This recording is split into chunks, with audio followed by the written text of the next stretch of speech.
watching Ocean News, always on.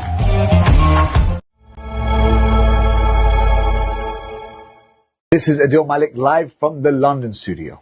Each year on August 1st, separatist elements associated with the BLA mark the death of Majid Langov, the man after whom the BLA suicide wing, the Majid Brigade, is named. While these groups glorify this day as a moment of sacrifice, the reality is far different.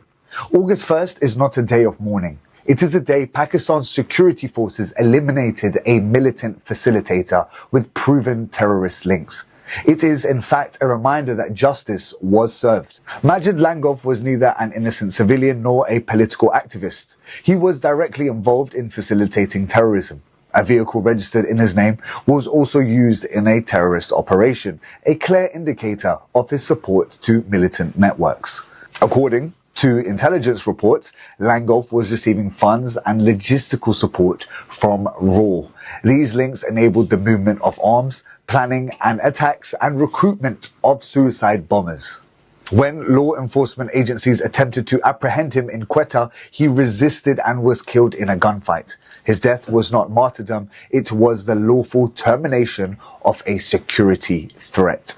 The Majid Brigade, formed in his name, is the suicide arm of the BLA and has carried out a series of brutal attacks targeting both civilians and state institutions. These include the 2018 attack on the Chinese consulate in Karachi, the 2020 assault in the Pakistani Stock Exchange, and the 2022 suicide bombing at Karachi University, which killed Chinese professors. The brigade also orchestrated attacks on FC camps in Balochistan and various CPEC-linked infrastructure projects. Their agenda is not freedom. It is destruction at the behest of foreign masters. It must be stated unequivocally, suicide bombings are not acts of resistance. They are acts of terror.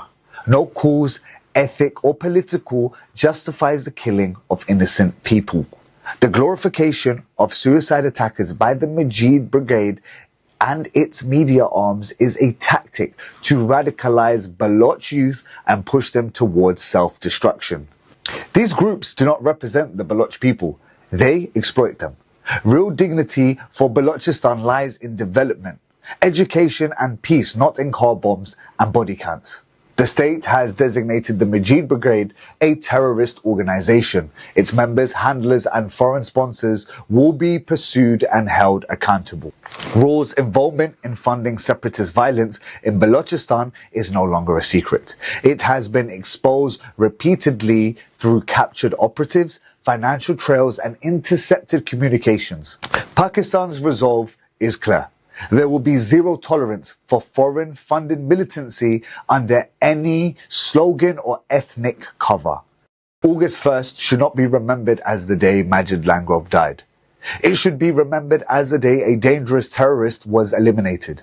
It is a day that reaffirms Pakistan's commitment to defending its people in Balochistan and beyond from the menace of terrorism and external sabotage. What's happening in the name of Baloch rights isn't just activism, it is smokescreen for terrorism.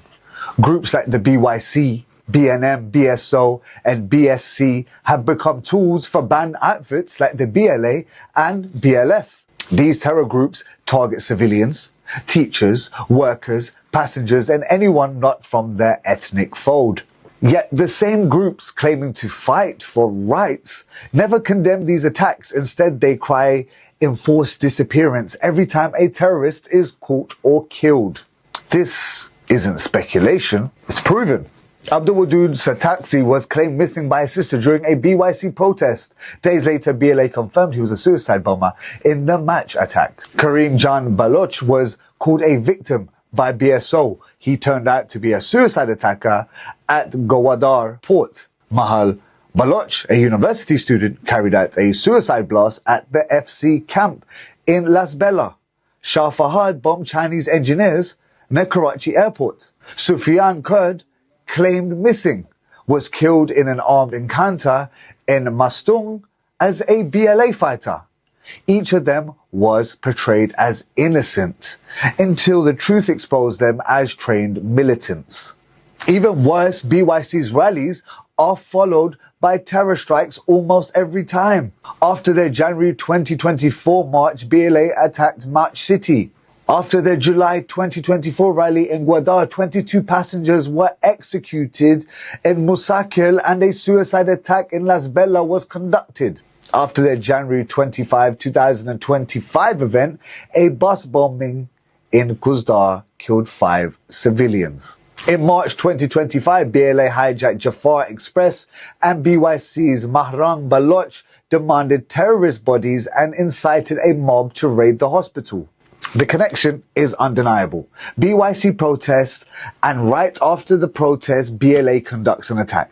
Baloch students are also being used. Some join militant camps. When they die in operation, these groups label them as missing and push fake victim stories online, never mentioning their terror links. This isn't human rights work. It's narrative warfare, a propaganda front for killers. And it's time the world calls it out. Another shocking display of growing Hindu hate surfaced inside an Indigo flight from Mumbai to Kolkata. A Muslim man, visibly panicked and crying, began walking down the aisle, pleading to get off the plane during taxiing. But instead of help, he was slapped by a Hindu co-passenger simply for being vulnerable. Disturbing video went viral on social media, exposing yet another example of rising intolerance in Modi's India. While the airline staff and other passengers later confronted the victim and completed the flight without further incident, the real damage was already done. A Muslim man having a panic attack, physically assaulted in public just because he dared to express fear. Indigo later confirmed the attacker was handed over to security and may face action under the unruly passenger rules, including a no-fly ban. But this isn't just about one slap.